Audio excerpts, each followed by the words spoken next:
大家好，又係我 Big Boy 啊！話說經過整整2年嘅努力咧，終於喺南大畢業啦。上個禮拜咧就出席咗呢個嘅畢業禮啊，領咗張證書，就係2張大證書啊。呢2張咧就係呢段日子嘅心血結晶啊！咁其實除咗呢2張證書之外咧，讀完每一個學期咧，其實學校都會俾一張證書嘅。因為有啲人咧可能會讀完某一個學期咧就唔再繼續讀落去啊，所以學校咧都會俾翻張證書，證明佢喺度讀過嘅。所以咧，其實我夾埋咧都有成7-8張證書喺度啊。諗翻呢2年咧，由一開始上堂咧係幾有壓力嘅。成日咧驚自己有啲位可能做得唔好啊，到後來咧又慢慢咧開始中意咗返學啦。成日都會好想喺個廚房度可能煮多啲嘢啊，學多啲嘢啊咁樣。非常之感恩啦，有一班好好嘅導師啦，同埋一班好好嘅同學仔。今日咧同大家分享下咧我嘅南大旅程之餘咧，就可以再講下咧有啲咩難忘嘅回憶啊。值唔值得去讀啊？仲有咧就係解答一下有啲人咧一直好想知嘅關於南大課程嘅問題等等咁。最難忘嘅事，2年嘅南大生活其實都有好多難忘嘅事嘅。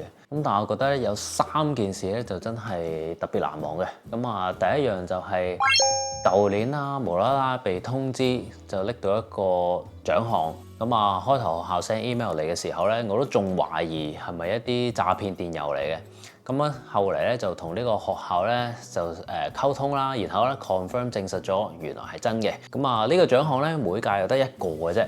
就係頒俾呢個全屆最高分嘅同學仔。Cuisine 咧就會有1個啦 ，Patisserie 咧又會有1個。其實咧我唔係好知佢嗰個評分機制係點嘅，但係咧我估應該都係從平時上堂嘅表現啊、功課嘅成績啊，再加埋考試出嚟嘅成績，跟住咧就做一個總結，得出一個所謂最高分嘅學生啦。佢咧其實咧就有一個獎座啦，就係呢個啦。除咗呢個獎座之外咧，就仲會有個3000蚊澳幣嘅獎學金嘅。我諗呢個咧係我成世仔第一次拎嘅獎學金嚟嘅。第二件難忘嘅事咧，就係我喺舊年年尾咧就開始更新翻 Big Boy Recipe 呢個 YouTube channel 啦。大家可能未必知，其實咧當其時呢個 channel 咧已經開咗有成4年咁耐㗎啦。但係之前咧嗰啲 subscribers 咧其實都係得9000左右嘅啫。一直都唔係好升得起嘅，可能因為個頻道其實冇乜亮點啦，人哋又煮嘢食，我又煮嘢食，好似冇乜比其他 channel 更加特別嘅地方咁。後嚟到咗24年年尾咧，就開始諗，不如專注做西餐啦。反正咧我本身都中意煮開西餐，尤其是法國菜。當刻諗完之後咧，其實一開頭咧都覺得自己有啲縮一縮嘅，心諗即係唔知得唔得咧因為始終煮法國菜嗰啲步驟咧，即係比較繁複一啲啦。家庭觀眾咧又唔知會唔會有心機去睇同埋會唔會有心機學咧不過嗰時都冇理咁多啦，咩都試咗先啦。估唔到專心做咗幾個月之後咧，又好似開始見到有啲成績喎。由 9K 幾個月之後咧，就升到而家60幾K 咁。當然距離10萬20萬仲有好遠嘅距離啦。但係咧都真係要真心多謝大家嘅支持同埋鼓勵啊。我覺得暫時呢個頻道嘅成長咧都幾健康嘅，尤其是係留言嘅方面咧，大部分咧都係好正面，充滿鼓勵性嘅。當然有一啲小部分咧係即係啲負面嘅留言啦。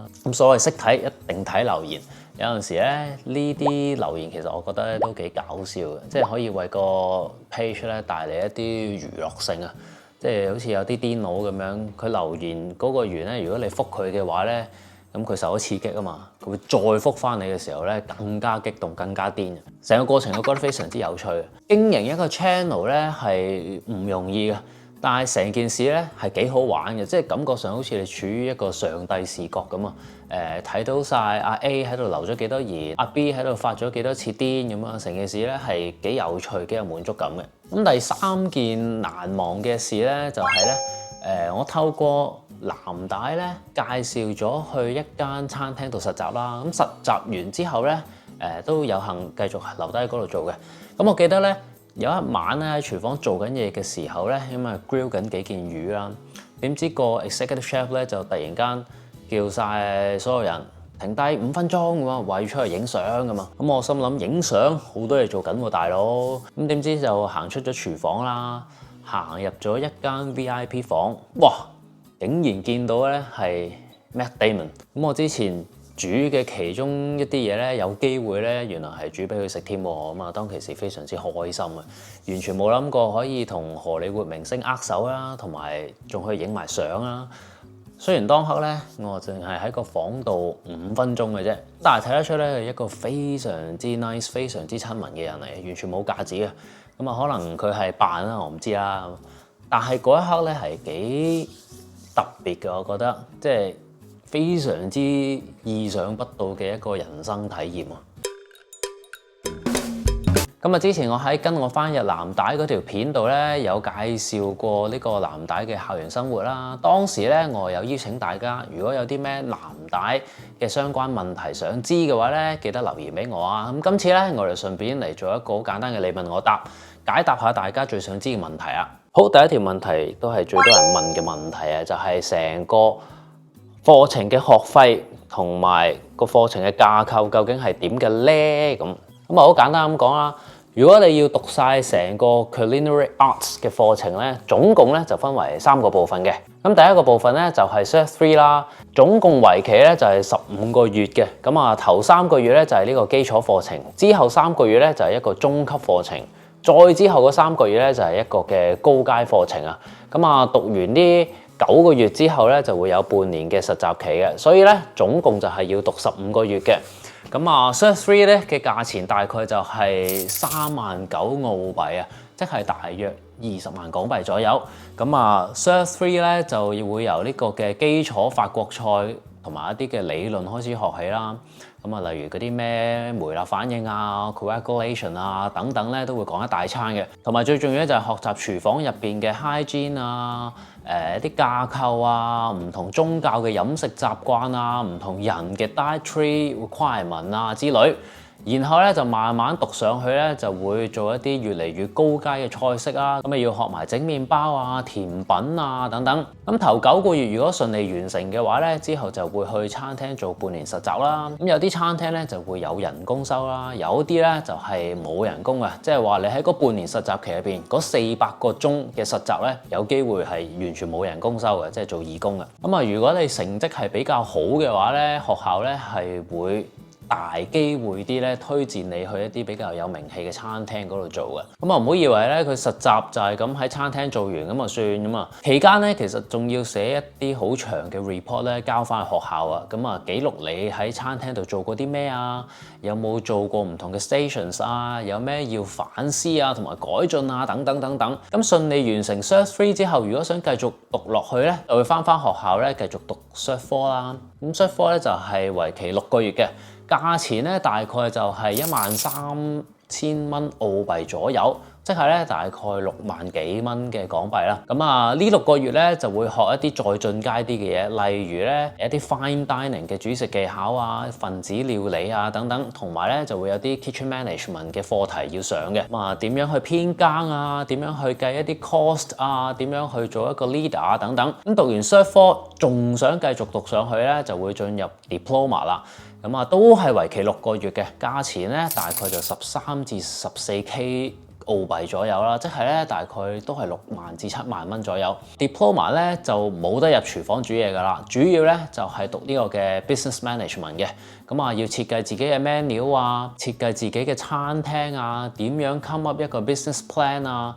點樣 manage 啲員工啊？點樣係最 cost effective 啊？點樣向 supplier 攞貨啊？等等等等，就會喺呢6個月入邊咧學晒佢噶啦。所以咧，如果讀晒嘅話咧，總共就會係27個月。咁總學費咧大概就會係66,000蚊澳幣啊，即係咧都要成33萬港幣左右嘅。咁啊，雖則話咧30零萬咧去讀2年好似好貴咁喎。咁但係其實每個禮拜咧都只係返3日堂嘅啫，其餘時間咧你可以出去打工賺錢啦。喺澳洲學生簽證咧，每個 fortnight 即係每2星期咁嚟計咧，係可以工作48小時嘅。咁如果 term break 嘅期間咧，更加係可以無限工作添。所以咧點都會幫補到下嘅。第2條問題，我想問下入讀藍帶學校有乜嘢資格或者要求？咁啊，我同我個仔都想去讀，有冇年齡限制呢？先講年齡限制，只要你係18歲以上嘅話咧，就可以申請入學噶啦。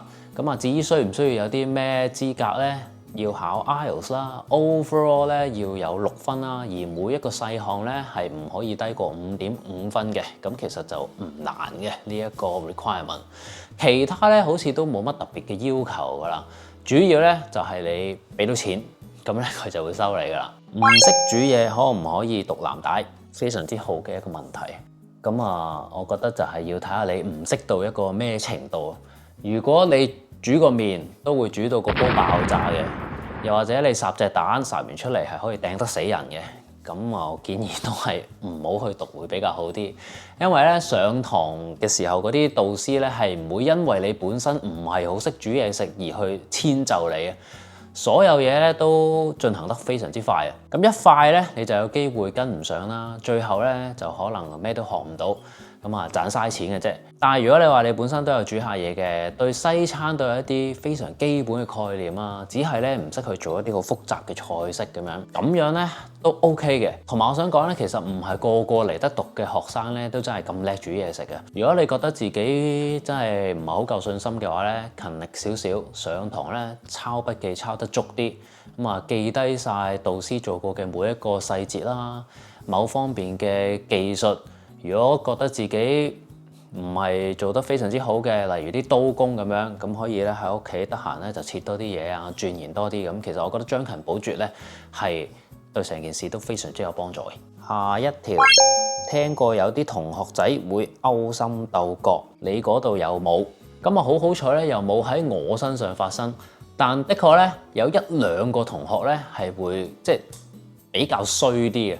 尤其是咧有一個同學仔咧係好憎某一個種族嘅同學嘅，咁我哋上 practical 嘅時候咧，一開頭咧會分派一啲食材，咁咧每次當係嗰個同學去分派食材嘅話咧，佢咧就會專登咧俾勁少嗰個種族嘅同學嘅，咁例如牛油啦係非常之珍貴嘅，咁咧佢咧就會切好晒啲牛油啦，咁啊分俾唔同嘅同學啦，但係咧佢分俾佢哋咧，就只係會俾丁屎咁大粒佢哋咁就算噶啦。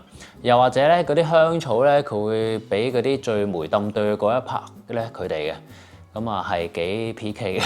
同埋偷嘢咧都時有發生嘅，我都試過唔見鉸剪啦，唔見電子磅啦，溫度計啦，都有試過唔見添。咁啊有陣時咧，我覺得未必係偷嘅，而係咧有啲同學咧。當佢唔見咗某樣嘢，咁佢上堂嘅時候咧就會走嚟問你借啦。我自己咧又唔係幾好意思唔借俾佢啦。咁咧你知有時上堂好似打仗咁噶嘛。之後咧落堂嘅時候就會冇一件事噶啦。咁啊唔記得還，咁啊第2日走去問佢咧，然後佢就會話啊係喎，唔記得咗添，一陣還俾你啊咁。A few moments later。咁但係佢個一陣咧可能係講緊3個月之後嘅。下一個，平時可唔可以參觀一下校園？都得嘅。即係你就咁行入去，唔好話行入去嗰啲 office 嗰啲位咧，基本上冇人會理你嘅。分分鐘咧，可能睇睇下咧，有職員啊見你咁有興趣，會走嚟 sell 你添㗎嘛。下一條，有冇人畢唔到業？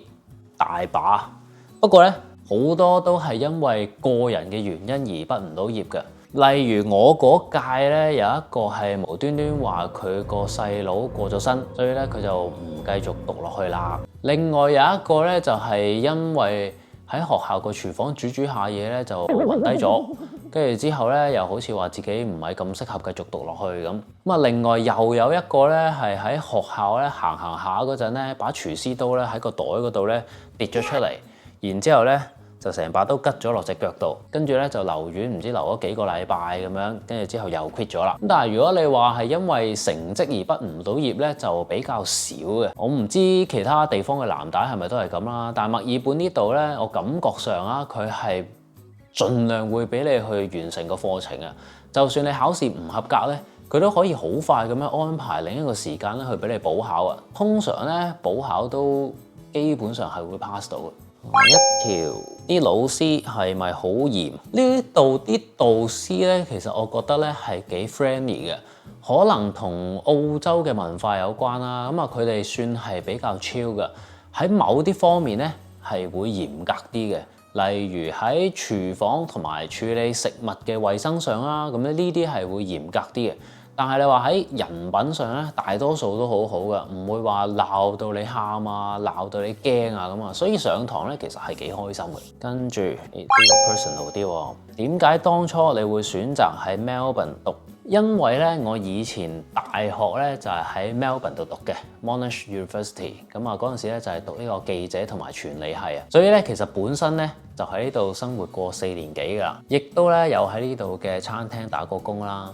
咁啊，同埋本身咧我都好中意 Melbourne 嘅餐飲文化嘅，呢度嗰啲cafe 咧，我覺得係幾百花齊放啊，同埋好多唔同國家嘅菜式咧都喺度揾到，而且咧係做得非常之正宗添。同埋咧 Melbourne 有廚師帽嘅餐廳咧係全澳洲最多嘅，廚師帽即係你當係澳洲版嘅米芝蓮咁樣啦。所以今次咧再翻嚟咧，都冇話特別去諗其他嘅 city 啦，一揀就揀翻 Melbourne 啦。可唔可以分享下點解你喜歡下廚？當然可以啦。其實我都唔係好知點解我自己中意下廚嘅。可能係因為前世咧都中意煮嘢食有關啦。咁我以前咧貪得意咧有去睇過自己嘅前世今生。嗰個人咧就話睇到我前世咧都幾中意煮嘢食。咁啊，仲有時咧會同老婆一齊喺村口嗰度派飯俾人添。咁啊，可能咧因為呢個原因啩。我諗6、7歲嗰陣咧，我自己咧就開始咧好中意睇一啲烹飪節目噶啦。所有烹飪節目咧我都中意睇嘅。咁我人生第一個睇嘅烹飪節目咧就係 Yan Can Cook。以前咧仲有亞視嗰個英文台嗰陣咧，好似係呢個嘅國際台啊。咁啊，佢逢星期6晚嘅8點鐘左右咧就會播噶啦。咁咧我一定要睇嘅。跟住咧第二朝星期日一朝早又係8點，佢會重播嘅。我又係會起身一定要睇嘅。咁嗰陣時喺度諗啊，如果我可以好似呢個人咁樣企喺度做節目，咁就好啦。同埋我係好細個咧就已經開始要自己煮嘢食嘅啦，因為咧逢星期6日咧，阿爸阿媽咧好多時都會出咗去打麻雀嘅。咁阿媽有時咧就會留定一啲材料喺度啦，咁但係我就要自己去煮佢咁樣嘅。所以咧基本上我每個禮拜嘅 weekend 咧都要自己去煮嘢食嘅，所以可能嗰個興趣係由嗰陣時培養出嚟啩。未讀藍帶之前係做咩工作㗎？之前有講過啦，成個大學生涯咧，其實我都係喺度做餐廳啦。大學畢業之後咧，咁我就去咗做廣告嘅。咁其實我又好感恩我自己係有做過廣告喎，因為咧咁樣令到我好早咧就比其他人咧可以更加深入咁樣去接觸到 Instagram 啊、Facebook 啊呢啲 social media 啦。跟住喺呢個2015年咧，咁我就開始喺呢個 IG share recipe 啦。當其時咧，香港其實未係好多人咧會喺 IG 圖文並茂咁樣 step by step 去 share 啲食譜，所以當時咧我就搞咗個叫做 Insta Cookbook 嘅 campaign。我諗咧都算係首創啊。咁咧就係想啲人咧入到嚟我個 IG 咧，好似會睇到一本咧不停更新嘅電子 cookbook 咁樣。咁你知唔知嗰陣時 IG 咧係仲未有得好似依家咁樣去碌後面嗰啲相啊？即係你而家咧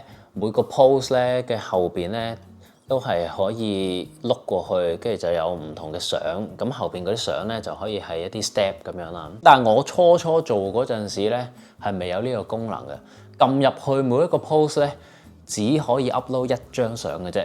咁點 upload 成個食譜咧？嗰陣時我要每個食譜咧開一個 IG account，然後再喺呢個 post 度咧 tag 呢一個食譜嘅 account，咁樣嗰啲人撳入去咧就可以睇到個食譜啦。咁跟住又好好彩啦，吸引到一啲傳媒去採訪下咁樣，同埋托奶咧。因為做廣告咧，又建立到少少 connection 啦，咁啊認識到一啲品牌客戶啦。後嚟到咗疫情剛剛開始嗰陣咧，我就索性唔做全職啦 ，full time 去搞 Big Boy Recipe。咁啊，去到2023年咧開翻關，咁啊決定過嚟讀藍帶，就係咁啦。會唔會留喺澳洲大展拳腳？暫時都會留喺澳洲嘅，大唔大展到拳腳咧就唔敢講啦。努力做好而家嘅事情先啦。短期目標就係要衝上10萬個 subscribe。咁啊，中期嘅目標咧就會想租個地方啦，可能咧聯同呢度嘅一啲 chefs 咧一齊搞下啲 chef's table 啊、degustation 啊、私房菜啊咁樣，甚至乎咧可能自己研發一啲產品咁啊。咁啊，到時有實在啲嘅嘢執行嘅時候咧，會再通知大家嘅。好，呢個應該係最後一個問題啦。你覺得藍帶值唔值得讀？好老實講啊，藍帶學嘅嗰啲菜式咧，我覺得係有少少 old school 嘅。咁啊，佢係咧仲有少少停留喺20年前比較老派少少嘅嗰一套技藝嗰度。